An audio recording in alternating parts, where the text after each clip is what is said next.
মানি পৰম পাতকী কলি পাইলেহে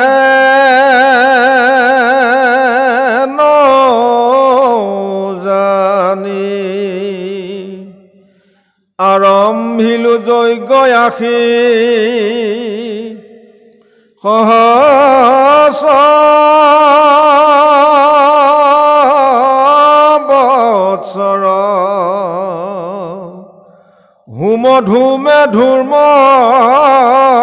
বয়ন ভৈল কলে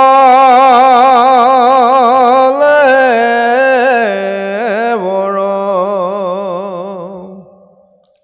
এই ৰাম যিটো কৰ্ম কৰোঁ ইয়াত নাহিকে বিশ্বাস আপোনাৰ আয়ু কৰিলো বেঠে নাশ তুমি সি সম্প্ৰতি তুমি সি চিন্তিও কম হাহিত কয়ায়ুক প্ৰাণ কৃষ্ণ চৰিত্ৰ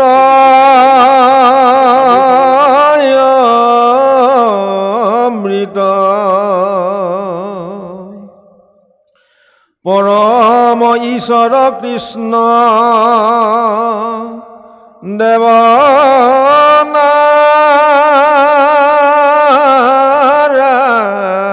নাৰায়ণ প্ৰাণ মহাভক্তি ইটো শ্ৰৱণ কীৰ্তন ইহাক নজানিয়ান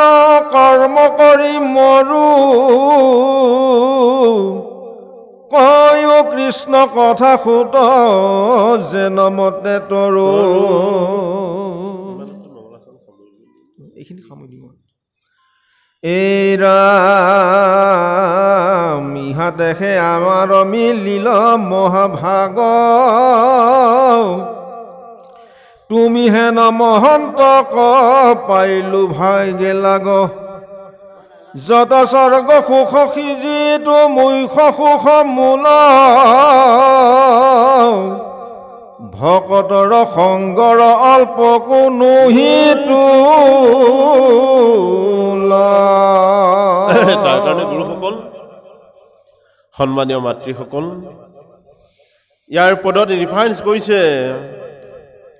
যে পৰম পাতকী কলি পাইলে হেন জানি যিয়ে মানৱতাৰ মৌলিক বোধৰ অৱক্ষয় ঘটায় যাৰ হৃদয়ৰ পৰা ৰুচিবোধ নাই যাৰ হৃদয়ত ভাৱবোধ নাই তেওঁ কেতিয়াবা সমাজে যে বেয়া পায় এই মানুহজনক মই বেয়া পাওঁ সমাজখনে বেয়া পায় তেওঁ কিবা দুখ লগাইছে চাগে সেইকাৰণে ইয়াত কৈছে পৰম পাতকী কলি পাইলে হেন জানি যে পৰীক্ষিতক কলিয়ে যে প্ৰৱেশ কৰিলে আৰু পৰীক্ষিত অন্ধ মোহমতী হৈ গ'ল তাৰ কাৰণতে আমাৰ মনত যদি কেতিয়াবা পৰীক্ষিতৰ দৰে ভাৱ চিন্তা যদি আমাৰ হৃদয়ৰ মাজত সোমাই গ'ল তেতিয়াহ'লে আমিও জীৱনত এদিন পৰীক্ষিতৰ দৰে অল্প বয়সতে সমাজৰ দুখত জাতিৰ দুখত পৃথিৱী ত্যাগ কৰি যাবগৈ লাগিব তাৰ কাৰণে নাযাবৰ কাৰণে কৈছে ঋষিসকলে কৈছিলে যজ্ঞ হোম তপ আদি কৰি আমি যিমান কষ্ট কৰি ঈশ্বৰ সাধনা কৰিলোঁ তাতোতকৈ সুন্দৰকৈ ঈশ্বৰক লাভ কৰা পন্থটোৱে হৈছে ঈশ্বৰ কৃষ্ণৰ শ্ৰৱণ আৰু কীৰ্তন যে পৰম ঈশ্বৰ কৃষ্ণ দেৱ নাৰায়ণ তাহান মহাভক্তি ইটো শ্ৰৱণ কীৰ্তন ভক্তি মানে কি বাৰু আপোনালোকে আঁঠুকাৰি সেৱা কৰিলে তাৰপিছত আমি কৃপা সাগৰ দৈৱকী নন্দন বুলি ক'লোঁ আৰু কামটো সেইটো ভকতি নহয় নহয় সংস্কৃতত লিখিছে ভজ ধাতুৰ কিন পত্ৰই লগ লাগি হৈছে ভক্তি ভজ মানে সেৱা কৰা সেৱা শব্দৰ অৰ্থ হৈছে পৰিচৰ্যা কৰা পৰিচৰ্যা মানে আপোনাৰ গৃহত গৈ উপবিষ্ট হৈছোঁ মাত এষাৰ দিছে চাহেই দিব লাগেনে কিবা সুধিবই লাগেনে যদি নুসুধিলে পৰিচৰ্যা হোৱা নাই যে কৈছে অসুবিধা ইয়াত যে সদায় থাপনাখন আছে ইয়াত যে যদি বন্তি নলগাই যদি পৰিচৰ্যা নকৰে তেতিয়াহ'লে ভক্তি কোনোদিন লাভ কৰিব নোৱাৰিব সেইকাৰণে ঈশ্বৰক যেনেকৈ পৰিচৰ্যা কৰিছা তোমাৰ দেহটোক তোমাৰ সমাজখনক পৰিচৰ্যা কৰা কি হৈছে ভক্তি তাৰ কাৰণে ইয়াত কৈছে সেইটো ভক্তিয়েই মূল দুটাই সাবজেক্ট কি হৈছে শ্ৰৱণ আৰু কীৰ্তন আমাৰ গুৰুজনায়ো কৈছে হৰিৰ চৰিত্ৰ লয়াজি তুজন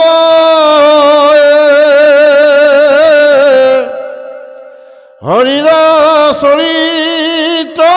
শ্ৰৱণ কীৰ্তন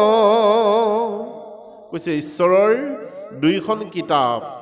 এটা হৈছে শুনি থকা আৰু এটা হৈছে কীৰ্তন কৰা অনুভৱ কৰা যি ষ্টুডেণ্টে ভালকে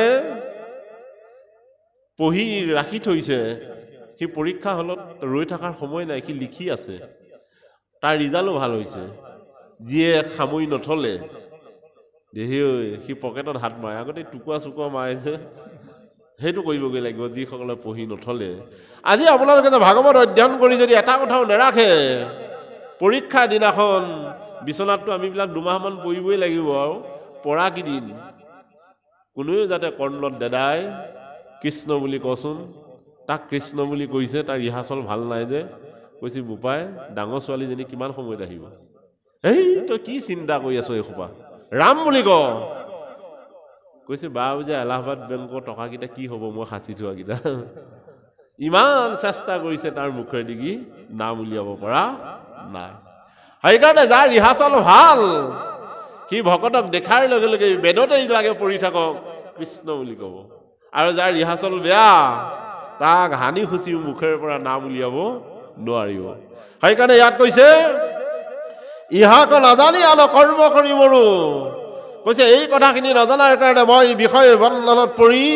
নিজে মূৰ্ছা যায় গৈ আছো কৈও কৃষ্ণ কথা সুত মুখে যেনে তৰো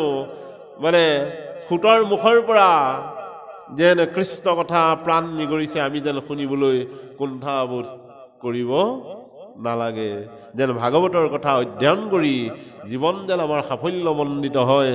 এই কথাটো সদায় চিন্তা কৰাৰ প্ৰত্যেকজন ব্যক্তিৰে কৰ্তব্য কেইটা বছৰ জীয়াই থাকিম আমি প্ৰত্যেকজনে 60টা বছৰ পাৰ হোৱাৰ পিছতে আমাৰ জ্বলা কলা আহিলেই 60 যদি 12 পূৰণ কৰি দিয়া যায় 720 মাহ জীয়াই থাকো এই 720 মাহত আমাৰ দম্ভ দৰ্প অহংকাৰ মৃত্যুৰ 12 দিনলৈকে মানুহটোৰ গুণা কথা চলিব ভোজটো খাই লোৱাৰ পিছত মানুহটোক গাঁৱৰ মানুহে পাহৰি গ'ল এনে মহান মহান ব্যক্তি আছে আজিও মৃত্যুৰ পিছতো হাজাৰ হাজাৰ বছৰ তেওঁক স্মৰণ কৰি থাকিব লগা হৈছে এনেকুৱা হ'ব মহান পুৰুষ হ'ব নোৱাৰিলেও এজন যেন আমি পুৰুষ হওঁ শুদ্ধ সত্য পুৰুষ কাপুৰুষ যেন কেতিয়াও নহওঁ তাকেই পদসমূহে কৈছে যে শ্ৰৱণ আৰু কীৰ্তন কৰিলে তোমাৰ জীৱন ধন্য হৈ পৰিব এৰা আকাশে সঞ্চাৰে ৰবিৰ ৰথ যে বায়ু সূৰ্যৰ লগত হৰৈ জগত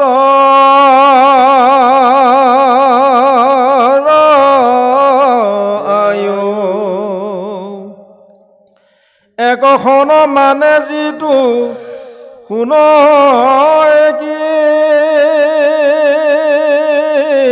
কৃষ্ণ কথা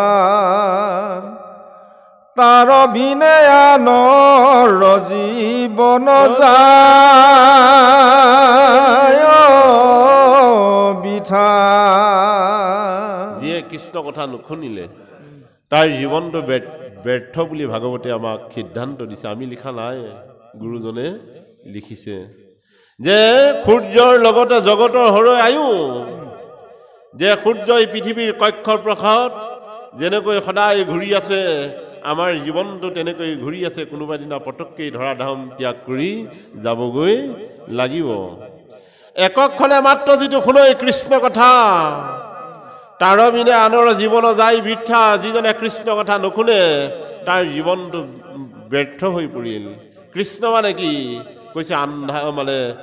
আনন্দৰ প্ৰতীক আনন্দ আধাৰটোৱে হৈছে কৃষ্ণ তাকে মাধৱ পুৰুষে লিখিছে কৃষ হেন পৃথিৱী বাচক ভৈলে ন আনন্দ প্ৰৱতয় দুই পদ এক ভৈলে নাম আনন্দ মাত্ৰ কয় কৃষ্ণৰ লগত নটা আনন্দৰ পৰিসমষ্টি হৈছে কৃষ্ণ সেইকাৰণে কৃষ্ণৰ আন এটা নাম হৈছে আনন্দ আধাৰ যাৰ গৃহত আনন্দ নাই নহ'লে বাৰু আমাৰো গণ্ডগোল নহয় লোকক কৈ থাকিলে কি লাভ হ'ব আমাৰো গণ্ডগোল এইফালে পাঠ এখনৰ পৰা আহি পেলাই কৈছোঁ হেৰা এই সিখন ধুতি দিয়াচোন ঘৰলৈকে শুনিব ইয়াৰ পৰা যোৱাৰ পিছত আকৌ কাজিয়া হয় নেকি নাজানো আপোনালোকৰ এলাউন্সটো গৈ আছে কি কৈছে জানে এই আগৰখনকে পিন্ধি যাওকচোন মই কিমান ধুম আৰু নহয়নে বাৰু আমাৰো গণ্ডগোল সেইকাৰণে হজৰত মহম্মদে কৈছিল উপদেশতকৈ আৰ্হি ভাল আনক উপদেশ দিয়াৰ আগতেই নিজেও কি কৰা পাৰিলে পৰিয়াল সমষ্টিবিলাক সুন্দৰ কৰি লোৱা এখন সুগন্ধি বাগানৰ যেতিয়া সুগন্ধ ফুল ফুলিব ভোমোৰাক তামোল পাণ দি মাতিব নালাগে ভোমোৰা এনেই ৰেণু খাবৰ কাৰণে তাত উপবিষ্ট হ'ব মোৰ মস্তকৰ পৰা পদলৈ থকা এই দেহটো যদি সুগন্ধি হয় কৰ্ণপথে ভকতৰ হিয়াত প্ৰৱেশ হৰি দুৰ্বাসনা সমস্ত গুচয় ঈশ্বৰে কৈছে তাৰ কাণদিগি সোমাই গ'লো কিন্তু পেটৰ ভিতৰত দেখিলোঁ সি দুপৰীয়া যিসোপা খাই লৈছে দেহি হৈ তাৰ দেহৰ ভিতৰত মই থাকিবই নোৱাৰিলোঁ ভোট জলকীয়া জ্বালাৰ ৰসত গোটেই পেটটো হাহাকাৰ কৰি আছে সেইকাৰণতে প্ৰায় মই কওঁৱেই কথাটো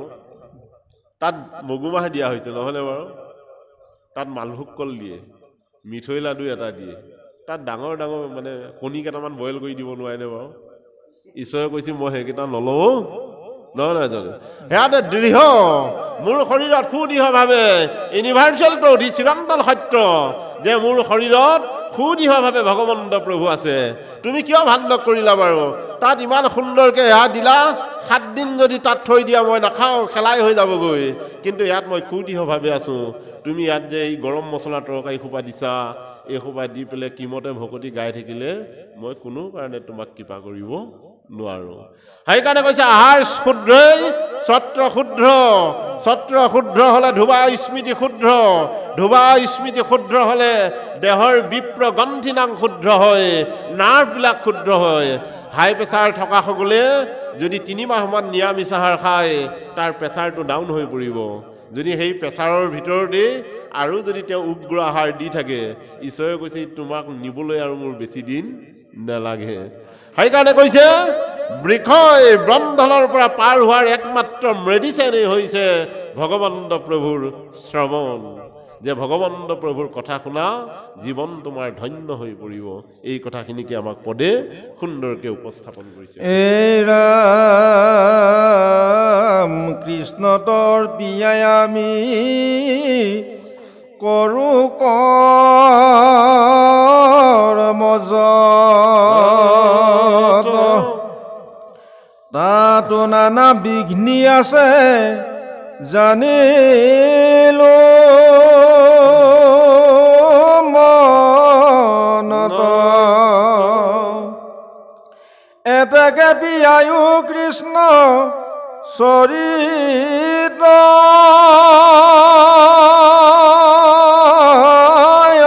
অমৃত শ্ৰৱণ মাত্ৰকে যেন হওঁ